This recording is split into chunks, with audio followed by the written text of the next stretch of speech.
Michaela Malonda est étudiante en 4e année à l'Université de technologie de Wuhan. Il y a 2 ans, elle crée sa propre marque dans sa résidence universitaire. Aujourd'hui, elle présente son premier défilé de mode et a inventé le mot Afrasian pour décrire le style de ses créations.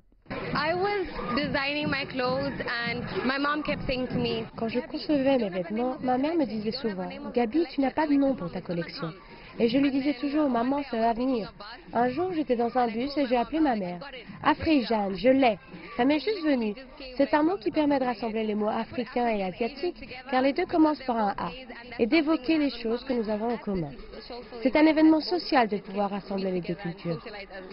Pour le défilé d'aujourd'hui, Ami a sélectionné 30 pièces de sa collection qui correspondent le mieux au concept Afrasian.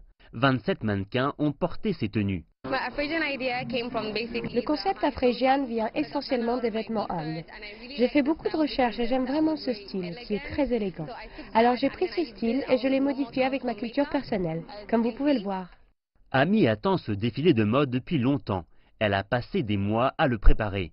L'idée d'organiser le défilé à proximité du fleuve Yangtze lui est venue à l'esprit depuis le début. Le fleuve Yangtze est reconnu comme le 6e plus grand fleuve du monde, si je me trompe. Et je pense que ça fait partie de la culture de Wuhan. Tout le monde connaît ce fleuve. Alors pourquoi pas choisir un emplacement comme celui-ci? Il est très influent et mémorable.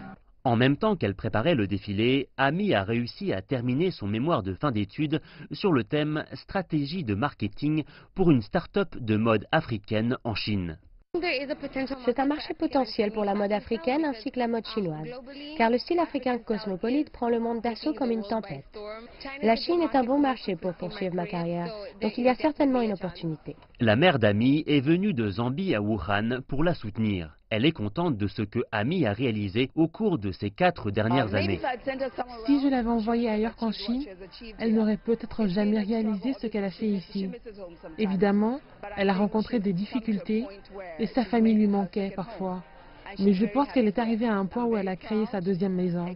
Elle est très heureuse ici. Je suis très fière d'elle, extrêmement fière d'elle. Vraiment bravo. En fait, j'ai l'impression que Wuhan est en train de se développer avec moi. Car depuis que je suis arrivée à cette ville, il y a tellement de développement et je sens que je suis en développement avec elle. Je suis donc très reconnaissante d'être ici. Ce mois de juin restera gravé dans la mémoire d'Ami pour le reste de sa vie. Un brillant avenir semble attendre la jeune et ambitieuse styliste.